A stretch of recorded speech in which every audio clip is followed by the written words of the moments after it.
ان العلماء ورثۃ الانبیاء صدق اللہ العظیم و صدق رسولہ النبی الکریم۔ اللہ رب العزت کا فضل و احسان، نبی کریم صلی اللہ تعالیٰ علیہ وآلہ وسلم کے نالین پاک کا تصدق۔ آج ہم اپنی الہدایہ قرآن کلاس میں حاضر ہیں۔ آقا دو جہاں تاجدار کائنات صلی اللہ تعالیٰ علیہ وآلہ وسلم کا ارشاد گرامی کہ ان علماء انبیاء کے وارث ہیں۔ اور کس چیز کے وارث ہیں؟ وہ کون سی چیز ہے جو انبیاء کرام کی وراثت بن کر علماء کرام تک منتقل ہوتی ہے؟ وہ فقط علم کی وراثت ہے۔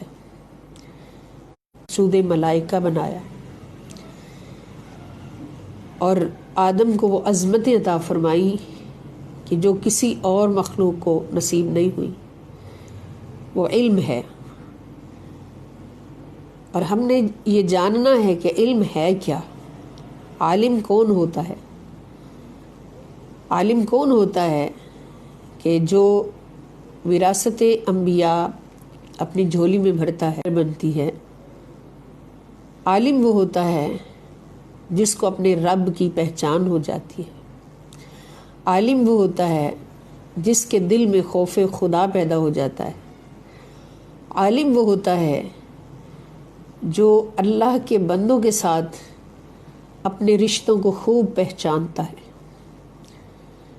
اللہ کے بندوں کے ساتھ اس کا وہ برتاؤ ہوتا ہے کہ جس برتاؤ کے بعد نبی کریم صلی اللہ تعالیٰ علیہ وآلہ وسلم اس کو اپنا بنا لیتے ہیں اور اللہ رب العزت بھی اپنا بنا لیتے ہیں۔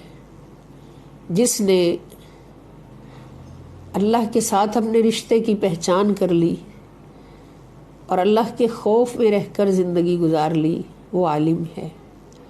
جس نے اللہ کے بندوں کے ساتھ ایسا رشتہ جوڑے رکھا کہ ہمیشہ بندوں کے ساتھ اس رشتے کی پہچان رہی، وہ عالم ہوتا ہے۔ حضور علیہ الصلوۃ والسلام فرماتے ہیں کہ اللہ کے بندوں کے ساتھ تمہارا رشتہ کیسا ہونا چاہیے؟ بے شمار احادیث مبارکہ، بے شمار پہلوؤں میں، بے شمار جہتوں سے حضور فرماتے ہیں من لم یوقر کبیرنا من لم یرحم صغیرنا فلیس منا۔ جس نے ہمارے بڑوں کا ادب نہ کیا اور چھوٹوں پر رحم نہ کیا، اس کا ہمارے ساتھ کوئی تعلق نہیں۔ یا جس نے بڑوں کا ادب سیکھ لیا وہ عالم ہے اور وہ وراثت نبوی صلی اللہ تعالیٰ علیہ وآلہ وسلم کا حامل ہے۔ اور جس نے چھوٹوں پر رحم کرنا سیکھ لیا وہ عالم ہے اور وراثت نبوی صلی اللہ تعالیٰ علیہ وآلہ وسلم کا حامل ہے۔ تو انتہائی خوش قسمتی ان ہستیوں کی، ان لوگوں کی کہ جو انبیاء کرام کی وراثت کے وارث بن گئے۔ اللہ پاک سے دعا ہے کہ اللہ کریم ہمیں بھی ان خوش نصیب گروہوں میں شامل فرمائیں کہ جو اس دنیا میں رہتے ہوئے، مختصر زندگی گزارتے ہوئے کسی اور کی طرف نہیں دیکھتے، کسی دنیاوی جاہ و جلال، مال و دولت کی طرف نہیں دیکھتے، بلکہ دیکھتے ہیں اور وہی وراثت وصول کرتے ہیں۔ انتہائی بہت بڑی خوش قسمتی ہے کہ جس کو یہ نصیب ہو جائے۔ تو اللہ رب العزت کا کروڑوں بار شکر ہے کہ ہماری یہ کلاس الہدایہ قرآن کلاس منہاج القرآن انٹرنیشنل کے پلیٹ فارم سے، منہاج القرآن ویمن لیگ فیصل آباد کی طرف سے اسی وراثت کے حصول کے لیے ہم نے یہ کلاس شروع کی ہوئی ہے اور انشاءاللہ اسی وراثت کے حصول کے لیے کوشاں رہیں گے۔ اللہ پاک ہمیں ایسا عالم بعمل بننے کی توفیق عطا فرمائے، عالمات بعمل بننے کی توفیق عطا فرمائے کہ جن سے اللہ بھی راضی ہو جائے اور اللہ کے رسول صلی اللہ تعالیٰ علیہ وآلہ وسلم بھی راضی ہو جائیں۔ بس میں آج ہم نے دوسرا لفظ ان الفاظ کی کیٹیگری میں جو قرآن کریم میں بار بار ریپیٹ ہوتے ہیں اور ان کا ایک بار ہم ترجمہ سمجھ لیں تو پھر ہر جگہ پر آسانی ہو جاتی ہے۔ اس میں آج دوسرا لفظ جو ہے وہ یہ بہت کامن لفظ ہے اور اردو میں بھی استعمال ہوتا ہے۔ اس کا مطلب ایمان لایا، ایمان لانا۔ آمنا، ایمان لایا وہ ایک شخص۔ تو یہ اپنی مختلف صورتوں میں قرآن کریم میں مختلف جگہوں پر کس طرح سے آتا ہے۔ قرآن کریم میں پورا 537 مرتبہ استعمال ہوا ہے، 537 مرتبہ استعمال ہوا ہے، اور یہ اپنی مختلف صورتوں میں پہلی صورت آمنو، آمنا واحد ہے اور آمنو اس کی جمع ہے، یعنی وہ سب ایمان لائے۔ اب آپ دیکھ لیں گے کہ قرآن کریم میں بہت مقامات پر کثیر الاستعمال یہ صیغہ آتا ہے آمنو، اور یہ میں نے پہلے بتایا تھا آپ سب کو کہ ایک حرکت کے فرق سے صیغہ بدل جاتا ہے۔ آمنو میم پہ زبر ہے، اور یہی آمینو کا لفظ بھی آتا ہے، آمینو قرآن کریم میں بار بار آتا ہے، اس میں میم کے نیچے زیر ہے، تو آمنو میم پر زبر ہو تو یہ فعل ماضی ہے، اور آمینو میم کے نیچے زیر ہو تو یہ فعل امر بن جاتا ہے، جمع کا صیغہ۔ یعنی آمنو کا مطلب ہے وہ سب ایمان لائے، وہ سب ایمان لائے، اور آمینو میم کے نیچے زیر ہو جائے تو اس کا مطلب ہے کہ تم سب ایمان لاؤ، اس کا مطلب ہے کہ تم سب ایمان لاؤ، یہ فعل امر ہو جاتا ہے۔ اسی طرح اگلا صیغہ ہے آمنا، آمنا ہم ایمان لائے، یہ آمنا ایمان لائے، نا کے معنی ہم، یعنی نا جہاں بھی آئے اس کا مطلب ہوگا ہم، آمنا ہم ایمان لائے۔ اور ایک صیغہ ہے یؤمنون، یؤمنون اس میں یا سے مراد وہ، واو نون سب، اور درمیان میں آمنا ایمان لانا، وہ سب ایمان لاتے ہیں یا لائیں گے، یہ فعل مضارع تا حمزہ نون۔ تو جب فعل ماضی کی شروع میں فعل مضارع آ جاتا ہے تو علامت مضارع لگا دیتے ہیں تو پھر وہ فعل مضارع بن جاتا ہے۔ اور اس میں یؤمنون کا صیغہ بھی بار بار آتا ہے، اور تؤمنون کا، یا ہو تو اس کے معنی وہ، تا ہو تو اس کے معنی تم، اور واو نون کے معنی سب۔ یؤمنون وہ سب ایمان لاتے ہیں یا لائیں گے، اور تؤمنون تم سب ایمان لاتے ہو یا لاؤ گے۔ تو اس طرح یہ الفاظ جو ہیں یہ بار بار 537 بار 537 ٹائمز قرآن کریم میں استعمال ہوتے ہیں۔ ان کو ایک بار یاد کر لیں تو پھر آگے سے آگے جب پڑھیں گے تو یاد ہوگا۔ اس طرح قرآن کریم کا ترجمہ کرنا جو ہے وہ آسان ہو جاتا ہے جب ہم کثیر الاستعمال الفاظ کو پہلے ہی ایک بار سیکھ لیتے ہیں۔ اب دوسرا پورشن ہمارا حدیث شریف کا ہے، حدیث پاک۔ آج کی حدیث پاک بھی بہت ہی پیاری حدیث شریف ہے، حدیثیں تو ساری پیاری ہیں، تو جن احادیث سے ہمیں ایمان کی بنیاد ملتی ہو وہ ہمیں پھر سب سے پیاری لگتی ہے۔ نبی کریم صلی اللہ علیہ وسلم کی حدیث پاک ہے، عن ابی قتادہ رضی اللہ تعالی عنہ قال قال رسول اللہ صلی اللہ علیہ وآلہ وسلم اذا اقیمت الصلاۃ فلا تقوموا حتی ترونی، متفق علیہ۔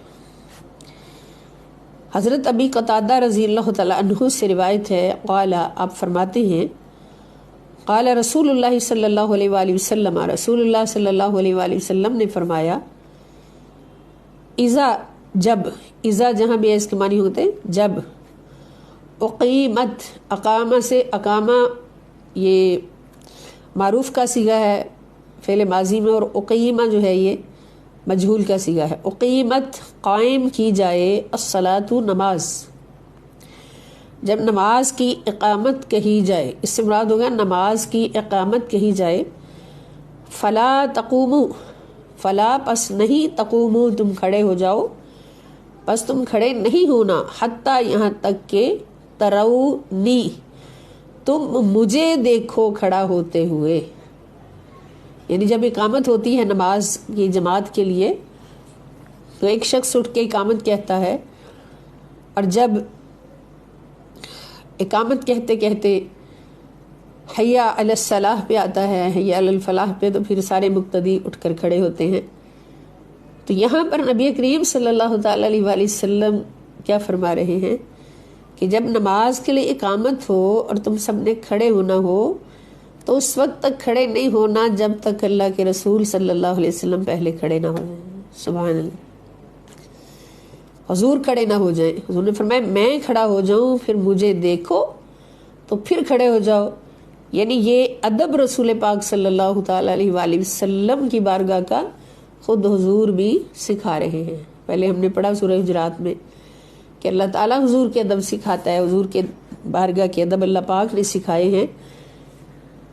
اور یہاں پر اللہ کے حکم سے نبی کریم صلی اللہ تعالی علیہ وآلہ وسلم نے یہ ادب سکھایا ہے کہ سب سے پہلے اللہ کے حبیب صلی اللہ تعالی علیہ وآلہ وسلم کھڑے ہوں. یعنی کہ حضور بیٹھے ہوں، تشریف فرما ہو تو کوئی کھڑا نہ ہو. پہلے جب حضور کھڑے ہو جائیں تو پھر حضور کو دیکھ کر، یہ ادب ہے، انتہائی ادب ہے. اور یہ سکھانے والا کون ہے؟ خود محبوب خدا محمد مصطفیٰ صلی اللہ تعالی علیہ وآلہ وسلم. تو اس سے ہمیں جو فائدہ ملا مضامین حدیث پاک سے، تو پہلا فائدہ یہ کہ حضور صلی اللہ تعالی علیہ وآلہ وسلم اپنی بارگاہ اقدس کا ادب خود سکھاتے ہیں، خود سکھاتے ہیں. کہ اقامت میں حضور کا ادب کیا ہے کہ جب تک حضور پہلے نہ کھڑے ہو جائیں تو کوئی صحابی کھڑا نہ ہو. اور دوسرا مضمون کہ ادب مصطفیٰ صلی اللہ تعالی علیہ وآلہ وسلم میں کھڑے ہونا صحابہ کرام کی سنت ہے. ادب مصطفیٰ صلی اللہ علیہ وسلم میں کھڑے ہونا صحابہ کرام کی سنت ہے. یہ ہو سکتا تھا کہ حضور علیہ السلام کا ادب ہو اور صحابہ کرام کھڑے نہ ہوں بیٹھے رہیں، حضور کو سلام پیش کرنا ہو اور صحابہ کرام کھڑے نہ ہوں بیٹھے رہیں. ادب تو سیکھا ہی ہم نے صحابہ کرام سے. تو اس حدیث پاک سے ہمیں پتہ چلا کہ میرا تو سب کچھ میرا نبی ہے، میرا تو سب کچھ میرا نبی ہے، میرا ایمان بھی نبی ہے، اور میرا اسلام بھی نبی ہے، اور میری شان بھی نبی ہے صلی اللہ تعالی علیہ وسلم. نبی پاک صلی اللہ علیہ وآلہ وسلم میرے پاس ہیں تو سب کچھ ہے. حضور کا ادب ایمان ہے، حضور کی تعظیم ایمان ہے، حضور کی محبت ایمان ہے، بن دیکھے حضور کے عشق میں سب کچھ قربان کرنا ایمان ہے، جیسا کہ کل ہم نے حدیث پاک پڑھی تھی. تو پھر یہ کیسے ہو سکتا ہے کہ نبی کریم صلی اللہ تعالی علیہ وآلہ وسلم کی بارگاہ میں حاضری نہ ہو اور حضور علیہ السلام کا نعوذ باللہ ادب نہ ہو اور اللہ تک رسائی ہو جائے؟ اللہ تک رسائی اس کی ہو ہی نہیں سکتی کہ جس کے دل میں نبی پاک صلی اللہ علیہ وسلم کا ادب نہ ہو. اب یہاں پر بھی نماز پڑھ کے کہاں جانا ہے؟ اللہ کے حضور پیش ہونا ہے، اللہ کے حضور اپنی حاضری لگوانی ہے، لیکن اس حاضری میں بھی سب سے پہلا سٹیپ جو ہے وہ ادب مصطفیٰ صلی اللہ علیہ وآلہ وسلم، حضور علیہ السلام کا ادب ہے. تو اس ادب پر اگر زندگی گزر گئی تو انشاءاللہ پھر سب کچھ ہمارا ہے. کی محمد سے وفا تو نے تو ہم تیرے ہیں، یہ جہاں چیز ہے کیا، لوح و قلم تیرے ہیں. جو کرنی ہے جہاں گیری محمد کی غلامی کر. صحابہ کرام اس دنیا کے جہانگیر بن گئے. جو کرنی ہے جہانگیری محمد کی غلامی کر، عرب کا تاج سر پہ رکھ خدا بندے عجم ہو جا. سب کچھ تیرا ہے، اگر تو محمد مصطفیٰ صلی اللہ تعالیٰ علیہ وآلہ وسلم کا غلام بن گیا، اگر تو محمد مصطفیٰ صلی اللہ تعالیٰ علیہ وآلہ وسلم کے ادب میں ڈوب کر حضور کا غلام بن گیا اور تیرا ہر عمل حضور کے ادب میں ڈوب گیا، اور بے ادب کو کبھی بھی نہ خدا ملتا ہے نہ مصطفیٰ ملتے ہیں صلی اللہ علیہ وآلہ وسلم۔ اللہ پاک ہمیں اس ادب پر ہمیشہ پورا اترنے کی توفیق عطا فرمائے، اور اسی طرح ادب کرتے کرتے جب دنیا سے گئے تو انشاءاللہ قبر میں بھی جب سرکار صلی اللہ تعالی وسلم کی زیارت نصیب ہونی ہے تو پھر یہی ادب عادت پڑی ہوگی، اور اسی عادت میں ادب میں کھڑے ہوں گے سلام پیش کرنے کے لیے، جیسے اعلی حضرت عظیم البرکت امام احمد رضا خان بریلوی رحمۃ اللہ علیہ جب وصال کا وقت قریب آیا تو فرمانے لگے میری قبر اتنی گہری بنانا کہ میں کھڑا ہو سکوں۔ احباب نے پوچھا حضور اس میں کیا حکمت ہے؟ فرمایا تمہیں پتہ ہے کہ احمد رضا کو کھڑے ہو کر مصطفیٰ صلی اللہ علیہ وسلم کی بارگاہ اقدس میں سلام پیش کرنے کی عادت ہے، تو جب میری قبر میں حضور تشریف لائیں گے تو کیا احمد رضا بیٹھا رہے گا؟ کھڑے ہو کے سلام پیش کروں گا، اور اس میں کوئی شک نہیں کہ احمد رضا نے ساری زندگی حضور علیہ السلام کی بارگاہ اقدس میں سلام پیش کیا، اور آج تک ان کا پڑا ہوا سلام پیش ہو رہا ہے، تو قبر میں بھی انہوں نے اسی طرح سے سلام پیش کیا ہوگا۔ تو آج جو کچھ ہم کریں گے اپنی عادت بنائیں گے، انشاءاللہ قبر میں بھی وہی عادت کام آئے گی۔ اللہ پاک ہمیں اپنے پیارے نبی صلی اللہ تعالیٰ علیہ وآلہ وسلم کے ادب میں ڈوب کر ہر عمل کرنے کی توفیق عطا فرمائے۔ عن ابی قتادہ رضی اللہ تعالیٰ عنہ قال قال رسول اللہ صلی اللہ علیہ وآلہ وسلم اذا اقیمت الصلاة فلا تقوموا حتى ترونی۔ اس حدیث شریف کو بھی 2-3 بار پڑھیں، انشاءاللہ تعالیٰ یاد ہو جائے گی۔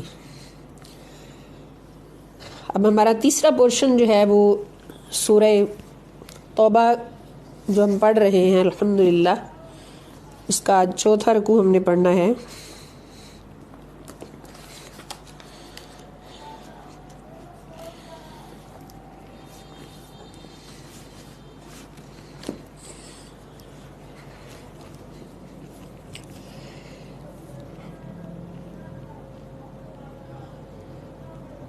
تو آج کا ہمارا سبق بسم اللہ الرحمن الرحیم۔ لقد نصرکم اللہ فی مواطن کثیرۃ ویوم حنین اذ اعجبتکم کثرتکم فلم تغن عنکم شیئا وضاقت علیکم الارض بما رحبت ثم ولیتم مدبرین۔ اب اس میں اللہ پاک صحابہ کرام کو، مسلمانوں کو، نبی کریم صلی اللہ تعالیٰ علیہ وآلہ وسلم کے ساتھیوں کو جو اسلام کے لیے ہر قربانی دینے کے لیے تیار ہیں، اسلام کی حفاظت کے لیے، اور نبی کریم صلی اللہ تعالیٰ علیہ وآلہ وسلم کی عظمتوں کی حفاظت کے لیے ہر قربانی دینے کے لیے تیار ہیں، اور ان کو پچھلے رکوع میں اللہ پاک نے جہاد کے لیے تیار رہنے کا حکم بھی فرما دیا۔ ان لوگوں کے ساتھ جہاد، ان لوگوں کے ساتھ جنگ کہ جن مشرکین نے معاہدے توڑے اور اسلام کے لیے خطرہ بن گئے، ان کے خلاف جہاد کرنے کا اللہ پاک نے حکم فرما دیا، فرض فرما دیا۔ چونکہ فتح مکہ ابھی ابھی ہوئی ہے اور مسلمانوں کو مکہ شریف پر پوری اجارہ داری نصیب ہو گئی ہے، خانہ کعبہ ان کے پاس ہے، اور کفار کا کعبہ کے اندر داخلہ بھی منع کر دیا گیا ہے، تولیت بھی ان سے چھین لی گئی ہے، اور اندر جانا بھی ان کا روک دیا گیا ہے۔ تو اس طرح خطرہ تھا کہ چھوٹے چھوٹے قبائل جو ہیں مشرکین کے، کفار کے، وہ سارے مل کر اکٹھے ہو کر اسلام کو ضرور نقصان پہنچانے کی کوشش کریں گے. تو اس لیے اللہ پاک نے مسلمانوں کو جہاد کے لیے تیار رہنے کا حکم دیا، اور ساتھ ہی وارننگ بھی دے دی کہ اگر تمہاری یہ چیزیں، یہ رشتے، تمہارے باپ، تمہارے بیٹے، تمہارے بھائی، تمہاری بیویاں، تمہارے کنبے، تمہارے مال جو تم کماتے ہو، اور تمہاری تجارتیں جن کے نقصان کا تمہیں خوف ہے، اور تمہارے گھر جن کو تم نے بڑی محبتوں سے بنایا ہے، اگر یہ ساری چیزیں تمہیں اللہ تعالیٰ اور اس کے رسول صلی اللہ علیہ وآلہ وسلم سے زیادہ محبوب ہو گئی، اور اللہ کی راہ میں جہاد کرنے سے زیادہ محبوب ہو گئی، تو پھر انتظار کرنا اللہ کے عذاب کا. یہ وارننگ بھی دے دی، اور ساتھ ہی فرما دیا کہ میرے مومن بندو کبھی گھبرانا نہیں، جب بھی تم میری خاطر، میرے مصطفیٰ کی خاطر اور میرے دین کی خاطر پرچم اٹھا کے نکلتے ہو، سپہ سالار بن کے نکلتے ہو، مجاہدین بن کے نکلتے ہو، تو تمہارا رب تمہیں کبھی بھی تنہا نہیں چھوڑتا. وہ تمہاری ایسی مدد فرماتا ہے کہ تم خود حیران ہو جاتے ہو. تو اسی کا ذکر اللہ پاک اس رکوع میں فرما رہے ہیں کہ جہاد تم پر فرض کیا گیا، ابھی نئی طاقت ہے تو گھبرانا نہیں ہے. دیکھو لقد نصرکم، بے شک مدد فرمائی ہے تمہاری اللہ تعالیٰ نے، فی مواطن کثیرۃ، بہت سے موقعوں پر، بہت سے میدانوں میں، بہت سے جنگی میدانوں میں اللہ پاک نے تمہاری مدد فرمائی ہے. ویوم حنین، اور حنین کے دن بھی اللہ پاک نے مدد فرمائی. اذ اعجبتکم، اذ جب، اعجبتکم تمہیں فخر ہونے لگا تھا، تمہارے دل میں گھمنڈ آ گیا تھا، کثرتکم تمہاری کثرت کا، یعنی تمہاری کثرت نے تمہارے دلوں میں گھمنڈ ڈال دیا تھا کہ اب ہمیں کوئی ہرا نہیں سکے گا. فلم تغنی، تو کوئی فائدہ نہیں دیا، عنکم تمہیں، شیئن کسی چیز نے بھی، اس چیز نے تمہیں کوئی فائدہ نہیں دیا. وضاقت، اور تنگ ہو گئی، علیکم تم پر، الارض زمین، اور زمین تم پر تنگ ہو گئی. بما رحبت، باوجود اس کے وہ بہت وسیع تھی. ثم پھر ولیتم، پھر تم نے منہ پھیرا، پشت پھیری، مدبرینہ پشت پھیرتے ہوئے، پھر تم پشت پھیرتے ہوئے پیچھے کو مڑے. ثم انزل اللہ سکینتہ، ثم پھر انزل اللہ نازل کی اللہ تعالیٰ نے سکینتہ اپنی خاص تسکین، علی رسول ہی اپنے رسول صلی اللہ علیہ وآلہ وسلم پر، وعلی المؤمنین اور مومنین پر جو نبی کریم صلی اللہ علیہ وسلم کے ساتھ تھے. حضور علیہ السلام پر ایک خاص سکون نازل فرمایا، اور ان مومنوں پر جو حضور علیہ السلام کے ساتھ تھے. وَأَنزَلَ جُنُودًا، اور اتارا ایک ایسا لشکر، لم تروہا جس کو تم دیکھ نہیں رہے تھے، غیر مرئی فرشتوں کا لشکر اتارا مدد کے لیے. وعذب الذین کفروا، اور عذاب دیا کافروں کو، تمہارے ہی ہاتھوں سے کافروں کو عذاب دیا. وذالک جزاء الکافرین، اور یہی کافروں کا بدلہ تھا، یہی کافروں کا بدلہ تھا. اب یہ کس جنگ کی بات ہے؟ جنگ حنین کی بات ہے کہ جب فتح مکہ مکمل ہو گئی اور مسلمانوں نے 15 دن تک خانہ کعبہ کے اندر خوب لذتیں اٹھائیں، عبادت کی، طواف کی، اور بہت خوش تھے. تو ادھر قبیلہ بنو حوازن اور بنو ثقیف دونوں نے آپس میں یہ سازش تیار کی کہ ہم اکٹھے ہو کر تو مسلمانوں پر حملہ کریں اور ان کی طاقت کو کمزور کریں. تو نبی کریم صلی اللہ تعالیٰ علیہ وآلہ وسلم کو اس بات کی خبر ہوئی، تو حضور علیہ السلام نے فوراً 12,000 مجاہدین کا لشکر تیار کیا. 12,000 کا لشکر حنین کی گھاٹیوں کی طرف روانہ فرمایا، اور سالار لشکر خود سرکار دو عالم صلی اللہ علیہ وسلم غزوہ حنین میں حضور خود تشریف فرما ہے. تو جب یہ صحابہ کرام حنین کی گھاٹیوں میں پہنچے تو ان دونوں قبیلوں کے لوگ جو تھے، سپاہی جو تھے، وہ ملک بن عوف کی سربراہی میں وہ گھاٹیوں کے اندر گھات لگا کے بیٹھے ہوئے تھے اپنے تیر کس کے.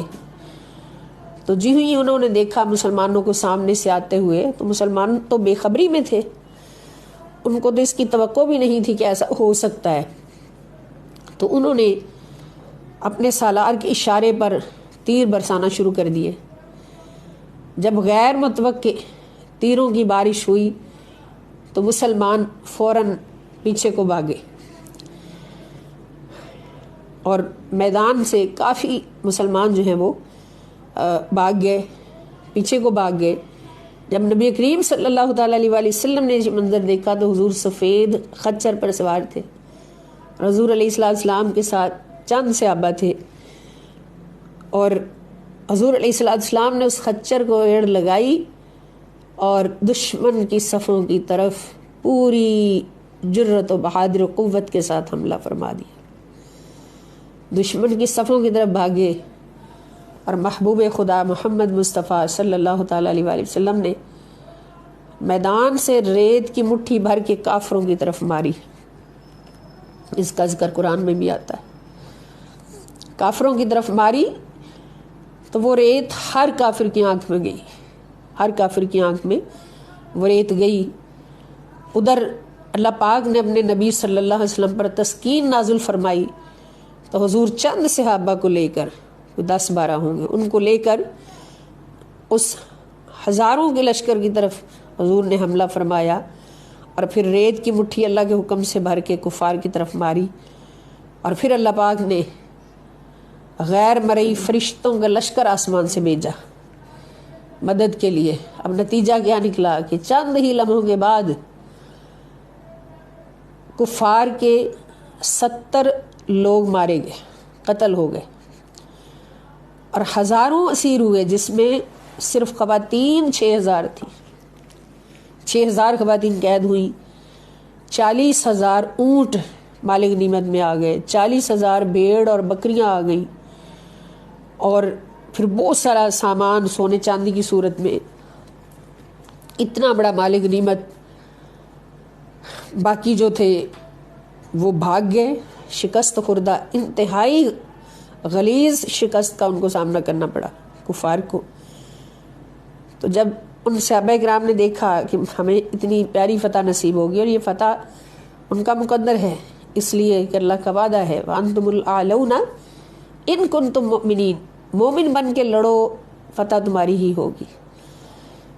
تو صحابہ کرام نے آوازیں دی اپنے ساتھیوں کو کہ اے گروہ انصار، اے گروہ مہاجرین، آؤ محمد صلی اللہ علیہ وسلم زندہ ہیں، آؤ ان کے پاس جمع ہو جاؤ. تو پھر سارے انصار و مہاجرین اور جو بھی شریک تھے مکہ کے لوگ، سارے جوک در جوک حضور علیہ السلام کی طرف بھاگنے لگے. جب سارے آ گئے تو پھر حضور علیہ السلام سے ملے اور مال غنیمت اکٹھا کیا سب نے. اس کی تقسیم حضور نے بعد میں فرمائی جارانہ کے مقام پر. تو یہ یوم حنین جس کا ذکر اللہ پاک فرما رہے ہیں، اب یہ فرمانا سارا اللہ تعالیٰ کا بیان فرمانا کس لیے کہ قیامت تک آنے والے مومنوں، اگر تم میرے نبی کے غلام بن کر ہر وقت جہاد کے لیے تیار ہو، اسلامی ریاست کی حفاظت کے لیے، دین کی حفاظت کے لیے، میرے مصطفیٰ صلی اللہ علیہ وسلم کی عظمتوں کی حفاظت کے لیے، تو کوئی بڑی سے بڑی فوج اور بڑے سے بڑا جرنیل تمہیں ہرا نہیں سکتا، اس لیے کہ تمہارا سب سے بڑا ہتھیار ایمان ہے اور تمہارا سب سے بڑا سالار محمد مصطفیٰ صلی اللہ علیہ وآلہ وسلم، حضور کی محبت ہے. تو اللہ تعالیٰ فرماتے ہیں کہ اس طرح کی شکست کافروں کو نصیب ہوئی، اور یہ ہونی تھی، یہی ان کا بدلہ تھا. ثم پھر یتوب اللہ من بعد ذلک علی من یشاء، پھر اللہ تعالیٰ رحمت سے توجہ فرمائے گا من بعد ذلک، اس کے بعد علی جس پر من یشاء، جس پر وہ چاہے گا. واللہ غفور الرحیم، اور اللہ تعالیٰ بہت بخشنے والا اور رحم فرمانے والا ہے۔ اس کے بعد پھر طائف کا محاصرہ 18 دن تک جاری رکھا گیا، اور اس دوران جارانہ کے مقام پر سارا مال غنیمت اکٹھا کیا گیا، تقسیم فرمایا حضور علیہ السلام نے سارے مسلمانوں میں، اور ابھی تک تقسیم فرما چکے تھے کہ قبیلہ بنو حوازن جو لڑنے کے لیے آیا تھا اور اس کے قیدی بہت سارے مال غنیمت میں آئے تھے، وہ پورا قبیلہ تائب ہو کر اسلام قبول کر کے حاضر خدمت ہو گیا، اور حضور علیہ السلام سے رحم کی اپیل کی تو حضور علیہ السلام نے فرمایا کہ میں نے مال تقسیم کرنے سے پہلے تم لوگوں کا بہت انتظار کیا۔ اس کا مطلب حضور کو پتہ تھا کہ وہ اسلام لائیں گے اور آئیں گے، لیکن تم لوگ لیٹ آئے ہو۔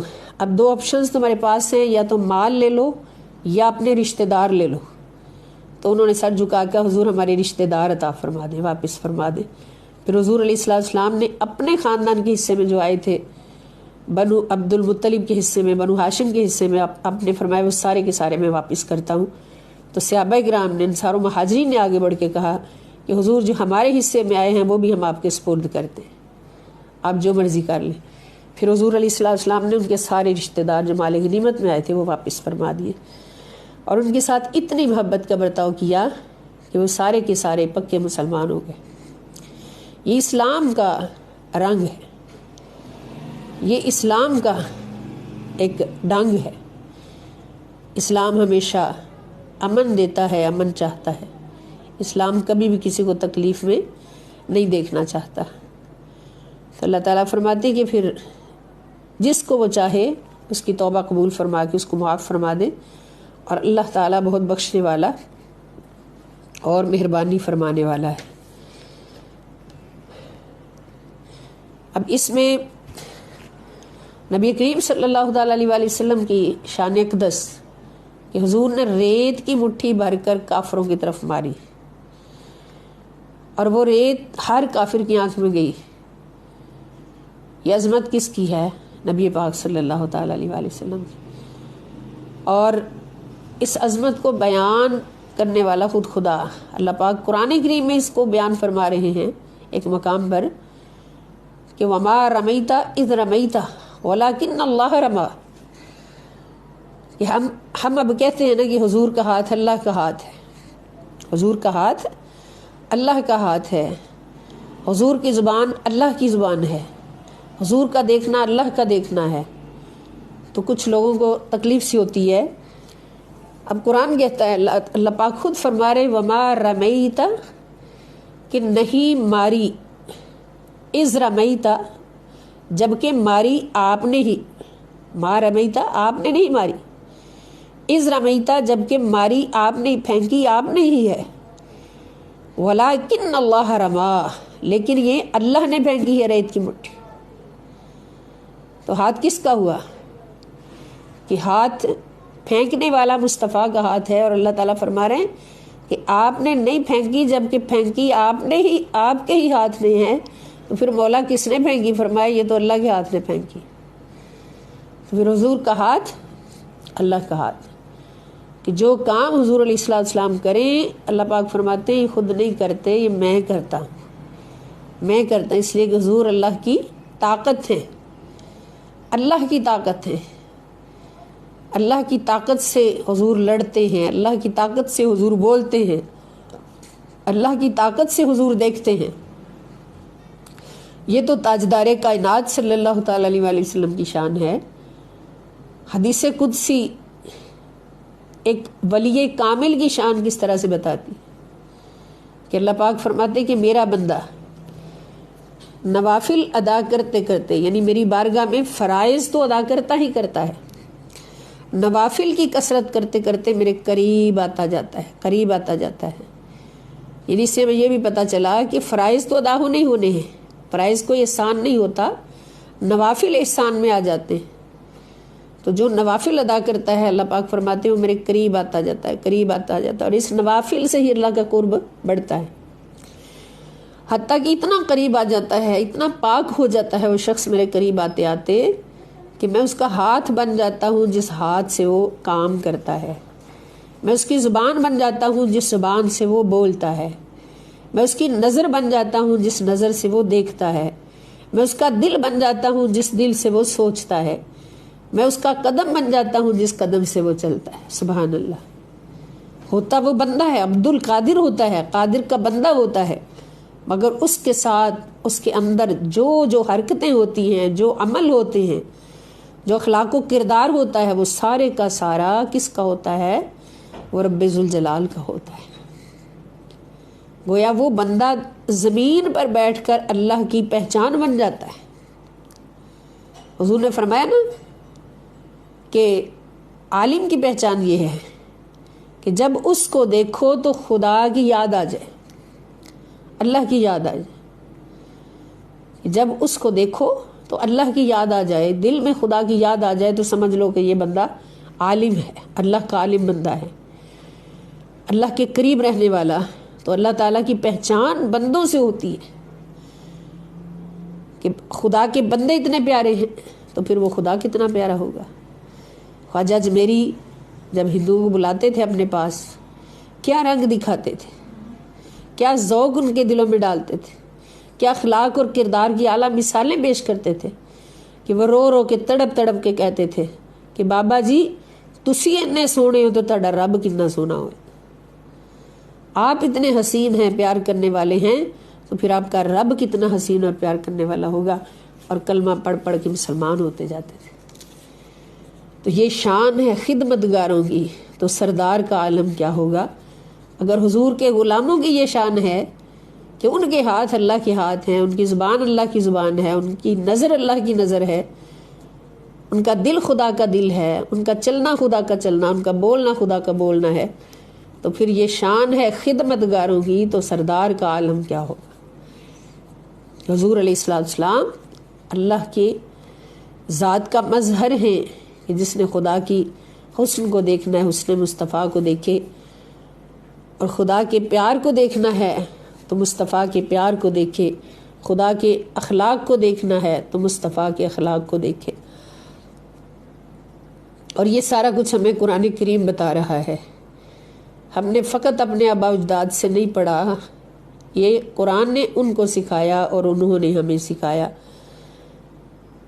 پھر اللہ پاک فرماتے ہیں کہ یا ایھا الذین آمنو، اے وہ لوگو جو ایمان لائے ہو، انما المشرکون نجس، بے شک مشرک جو ہیں یہ ناپاک ہیں، نجس، ناپاکی، پلیدگی، کوڑا کرکٹ۔ مشرک جو ہیں، جو اللہ کے ساتھ دوسروں کو شریک ٹھہراتے ہیں، یہ ناپاک ہیں۔ فلا یقربوا المسجد الحرام، فلا یقربوا، پس وہ نہ قریب جائیں، لا نہیں، یقربوا قریب جائیں، المسجد الحرام، مسجد حرام کے قریب بھی نہ جائیں۔ مسجد حرام میں داخلہ منع کر دیا گیا مشرکین کا۔ بعد عامہم ھذا، اس سال کے بعد، بعد عامہم، ان کے اس سال کے بعد، ھذا اس، اب مشرکین کا مکہ میں داخلہ منع ہو گیا، مسجد حرام میں داخلہ منع ہو گیا، جبکہ انہی مشرکین کے ساتھ مسلمانوں کی تجارتیں چلتی تھی، کاروبار چلتے تھے۔ تو پھر کسی کو یہ خوف ہو سکتا تھا کہ اب ہماری تجارت کا کیا بنے گا، جیسے آج بھی ہوتا ہے مسلمانوں کو کہ اگر ہم نے قادیانی سے رشتہ توڑ دیا تو ہماری تجارت کا کیا بنے گا، یہود و نصارہ سے اگر دوستی نہ کی تو ہمارے کاروبار کا کیا بنے گا۔ اللہ پاک اس کا جواب دے رہے ہیں، وہ سن لیں ذرا سارے غور سے۔ وَإِنْ خِفْتُمْ عَيْلَةً فَسَوْفَ يُغْنِيكُمُ اللَّهُ مِنْ فَضْلِهِ إِنْ شَاءَ إِنَّ اللَّهَ عَلِيمٌ حَكِيمٌ۔ وَإِنْ، اور اگر خِفْتُمْ، تمہیں خوف ہے، عِلَّةً، تنگ دستی کا، ہماری تجارت ختم ہو جائے گی، تنگ دست ہو جاؤ گے، فَسَوْفَ، تو ان قریب، یغنیکم اللہ، یغنی، غنی کر دے گا، کم، تمہیں، اللہ، اللہ تعالی، تو ان قریب اللہ پاک تمہیں ان سے بے نیاز کر دے گا، تمہیں غنی کر دے گا، تمہارے پاس کوئی کمی نہیں چھوڑے گا، من فضل ہی، اپنے فضل و کرم سے۔ اللہ پہ بھروسہ رکھو۔ اب سمجھ آ گئی نا؟ جب ہمارا بھروسہ اللہ سے نعوذ باللہ کمزور پڑتا ہے تو پھر ہم روتے ہیں کہ فلاں سے دوستی نہ ہی تو تجارت کا کیا بنے گا، کاروبار کا کیا بنے گا۔ ہمیں یہ معلوم ہونا چاہیے کہ اگر ہم مسلمان ہیں، اگر ہم مومن ہیں، تو پھر ہماری اصل تجارت اپنے رب کے ساتھ ہے، اللہ کے ساتھ ہے۔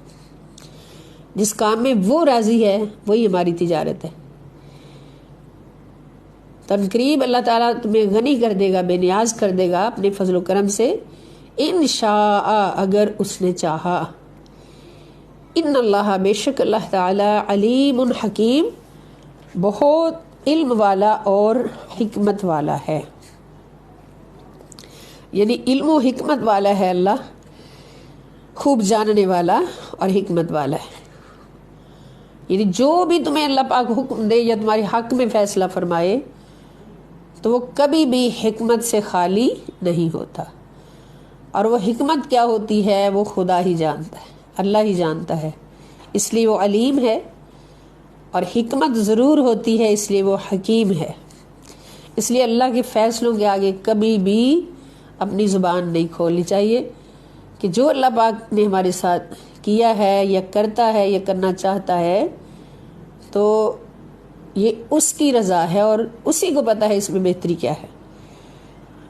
اللہ پاک ہمیں بڑی آزمائشوں سے بچائیں اور ہمیں اپنی بارگاہ میں راضی برضائے خدا رہنے کی توفیق عطا فرمائیں۔ قاتل الذین لا یؤمنون باللہ ولا بالیوم الآخر ولا یحرمون ما حرم اللہ ورسولہ۔ قاتلو، اللہ پاک فرماتے لڑو، جنگ کرو، الذین، ان لوگوں سے، لا یؤمنون، جو ایمان نہیں لاتے، باللہ، اللہ پر، ولا بالیوم الآخر، اور نہ آخرت کے دن پر، اللہ تعالیٰ پر اور آخرت کے دن پر ایمان نہیں لاتے، ولا یحرمون، اور دوسری بات کیا کہ وہ حرام نہیں کہتے ان چیزوں کو، ما حرم اللہ، جن کو اللہ نے حرام کیا، جن کو اللہ نے حرام کیا ان کو حرام نہیں سمجھتے، نہیں کہتے، اور رسولہ، اور اللہ کے رسول نے جن کو حرام کیا۔ یہ دوسری بات، ایمان نہیں لاتے اللہ پر، یوم آخرت پر، اور اللہ کی حرام کردہ حدوں کو حرام نہیں سمجھتے بلکہ ان کو حلال سمجھ کر لذتیں لے لے کر اس کو حاصل کرتے، تو ان کے ساتھ جنگ کرو، اس لیے کہ وہ یہ حرام کی لذتیں تمہارے معاشرے میں بھی ضرور ڈالیں گے، ان کی طرح ضرور ڈالیں گے، اور یہ ہوتا ہے ایسا، اگر روکا نہ جائے تو یہ باتیں پھیلتی ہیں مسلمانوں کے اندر بھی۔ ولا یدینون دین الحق، ولا یدینون، اور دین اختیار نہیں کرتے، دین قبول ہی نہیں کرتے، دین الحق، حق والا دین، سچا دین قبول ہی نہیں کرتے، من الذین، ان لوگوں میں سے، اوتوا الکتاب، جن کو کتاب دی گئی، اہل کتاب ہیں، جو اہل کتاب ہیں اور اللہ اور یوم آخرت پر ایمان نہیں لاتے، اور اللہ کی حرام کردہ چیزوں کو حرام نہیں مانتے، رسول پاک صلی اللہ علیہ وسلم کی حرام کردہ چیزوں کو حرام نہیں مانتے، اور سچا دین نہیں اپناتے، ان اہل کتاب سے بھی جنگ کا حکم، حتیٰ یہاں تک کہ یعطوا الجزیۃ عن ید وہم صاغرون، ایک صورت میں ان کو جنگ سے چھوٹ مل سکتی ہے، حتیٰ یہاں تک کہ یعطوا، وہ عطا کریں، ادا کریں، الجزیۃ، جزیہ، جو ان کی حفاظت کے طور پر، وہ اس ملک کے باشندے ہیں تو ان کی حفاظت کے طور پر حکومت لیتی ہے، اس کو جزیہ کہتے ہیں، اور اس بات پر لیتی ہے کہ انہوں نے جنگ میں شرکت نہیں کی اور مسلمانوں نے ہی ان کی حفاظت کی جنگ لڑ کے، یعنی جنگ میں وہ شرکت نہیں کر رہے جو اقلیت ہیں، اہل کتاب ہیں، بلکہ ان کی حفاظت کے لیے بھی مسلمان لڑ رہے ہیں، اس بات پر ان سے جزیہ وہ ادا کریں، عن یدن، اپنے ہاتھوں سے، وہم صاغرون، اور وہ جھکے ہوئے ہوں، مغلوب ہوں، یعنی وہ اسلام کے سامنے مغلوب بھی ہوں، سر بھی نہ اٹھائیں اور جزیہ بھی اپنے ہاتھ سے ادا کریں، پھر ان سے جنگ جو ہے وہ ترک کی جا سکتی ہے، ورنہ ان کے ساتھ بھی جنگ کرنی ہے۔